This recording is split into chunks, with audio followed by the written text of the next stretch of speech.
ദൈവനാമം മഹത്വപ്പെടുമാറാകട്ടെ.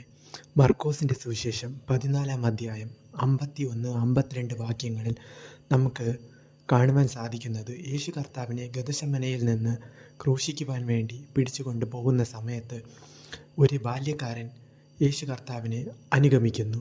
ഈ ബാല്യക്കാരൻ അനുഗമിക്കുന്നത് വെറും ശരീരത്തിന്മേൽ പുതപ്പും പുതച്ചുകൊണ്ടാണ് യേശു കർത്താവിനെ അനുഗമിക്കുന്നത്. ആ സമയം ജനക്കൂട്ടം ഈ ബാല്യക്കാരനെ പിടിക്കുന്ന സമയം ഈ ബാല്യക്കാരൻ തൻ്റെ പുതപ്പ് വിട്ട് നഗ്നനായി ഓടിപ്പോകുന്നു എന്ന് നമുക്കവിടെ കാണുവാൻ സാധിക്കും. ഇതുപോലെ തന്നെയാണ് നമ്മുടെ ജീവിതത്തിലും നാം യേശു കർത്താവിനെ അനുഗമിക്കുവാൻ പുറപ്പെട്ട് കഴിഞ്ഞാൽ നമ്മുടെ ജീവിതത്തിൽ പല പ്രശ്നങ്ങളും നമുക്ക് ഉണ്ടാകുമ്പോൾ നാം ജഡത്തിലാണ് യേശു കർത്താവിനെ അനുഗമിക്കുന്നത് എങ്കിൽ നാം പുതപ്പം വിട്ടിട്ട് ഓടിപ്പോകേണ്ടി വരും. പക്ഷേ നമുക്ക് ഈ ജനക്കൂട്ടം എന്നതുകൊണ്ട് ഉദ്ദേശിക്കുന്നത് ദുരാത്മാക്കളാണ്. ഇതുപോലെ തന്നെ നമ്മുടെ ജീവിതത്തിലും നാം യേശു കർത്താവിനെ പൂർണ്ണമായി അനുഗമിക്കുവാൻ ശ്രമിക്കുമ്പോൾ ദുരാത്മാക്കൾ നമുക്കെതിരെ പ്രശ്നങ്ങളുണ്ടാക്കും. നാം യേശുവിനെ അനുഗമിക്കാതെ ഇരുന്ന സമയത്ത് നമ്മുടെ ജീവിതത്തിൽ ഒരു പ്രശ്നവും ഉണ്ടായിരുന്നില്ല. അതേസമയം യേശുവിനെ അനുഗമിക്കുവാൻ തുടങ്ങിയതിന് ശേഷം പല പ്രശ്നങ്ങളും നമ്മുടെ ജീവിതത്തിൽ ഉണ്ടായി. ഉദാഹരണത്തിന് ഞാൻ പറഞ്ഞുകൊള്ളട്ടെ. ഇപ്പോൾ നമുക്ക് ഒരു പ്രശ്നം വന്നു എന്നിരിക്കട്ടെ. ആ സമയം പൈശാചിക ശക്തികൾ നമ്മിൽ കൊണ്ടുവരുന്നത് ഭയമാണ്.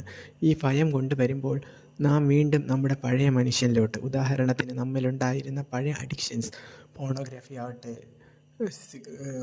പുകവലിയാകട്ടെ, മദ്യപാനമാകട്ടെ, ഇതിൽ തന്നെ നാം വീണ്ടും ആശ്രയിച്ച് പുതപ്പ് ഉപേക്ഷിച്ച് നാം പോകുന്നവരായി മാറാം. ജഡത്തിലാണ് നാം പോകുന്നതെങ്കിൽ. പക്ഷെ നമുക്ക് ആവശ്യം പരിശുദ്ധാത്മാവിനെയാണ്. പുതിയ നിയമത്തിൽ യേശു കർത്താവ് ഉയർത്തതിന് ശേഷമാണ് പരിശുദ്ധാത്മാവ് വരുന്നത്. നാം യേശു കർത്താവിനോടാണ് പരിശുദ്ധാത്മാവിനെ ചോദിക്കുവാനുള്ളത്. രൂത്തിൻ്റെ പുസ്തകത്തിൽ രൂത്ത് വീണ്ടെടുപ്പുകാരനോട് ഇങ്ങനെ പറയുന്നു, നിന്റെ പുതപ്പ് എൻ്റെ മേൽ ഇടണമേ എന്ന്. വീണ്ടെടുപ്പുകാരൻ എന്നത് യേശു കർത്താവും പുതപ്പ് എന്ന് പറയുന്നത് പരിശുദ്ധാത്മാവുമാണ്. പരിശുദ്ധാത്മാവിനെ നമുക്ക് ലഭിച്ചു കഴിഞ്ഞാൽ നമുക്ക് യേശു കർത്താവിനെ അനുഗമിക്കുവാൻ സാധിക്കും. യേശു കർത്താവ് പറഞ്ഞ് നാൾതോറും തൻ്റെ ക്രൂശ് എടുത്ത് യേശു കർത്താവിനെ അനുഗമിക്കണമെന്ന്. അതെ, നമുക്ക് വരുന്ന ക്രൂശിൽ നമുക്ക് സമാധാനത്തോടെ മുന്നോട്ട് പോകണം, അല്ലെങ്കിൽ ആശ്വാസത്തോടെ മുന്നോട്ട് പോകണം എങ്കിൽ നമുക്ക് പരിശുദ്ധാത്മാവിനെ ആവശ്യമാണ്. ആമേൻ. നമുക്കൊരു നിമിഷം പ്രാർത്ഥിക്കാം.